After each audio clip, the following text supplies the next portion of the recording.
ลูกสาวขอสิเกิดลูกแล้วเด้อติดสิมาก็เกิดลูกแล้วได้นี่ลูกสาวขอสิเกิดลูกแล้วพี่น้องเอ้ยอีล่ะได้จะได้ปลายโล200 โลพี่น้องโอ้เบิกใหญ่หนึ่งน่ะโอ้ยโอ้ยโอ้ยโอ้ยโอ้ยโอ้ยโอ้ยสิเกิดลูกแล้วบ่ล่ะมีไอโศกได้นี่พี่น้องเอ้ยมีตาโศกได้นี่ได้นี่ที่มาคือเกิดอะหรือว่าทิศนี่บ่กำหนดบ่ได้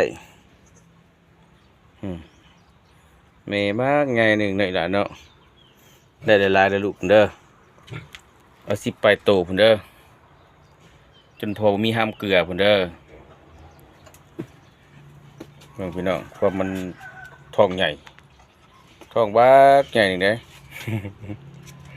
จะกินได้จากโตแล้วลูกมันตีในท้องตุ๊บตับอยู่ลูกมันดินยังเหลือหมูตัวเดียวนี่แหละพี่น้องเอ้ยเลี้ยงไว้พอได้ใส่น้ำต้มน้ำแกงให้กินแต่ละมื้อเลี้ยงหลายกับบ่ไหวบ่มีห้ำคู่มือนี่หายากห้ำกะโล5-6 พันเลยแถมมาหายากอีกเลี้ยงไว้พอได้แยงนะพุ่นเลี้ยงไว้พอได้แยงลูกสิเกิดแล้วสิเกิดลูกเลยช่างเลยการแขวเลย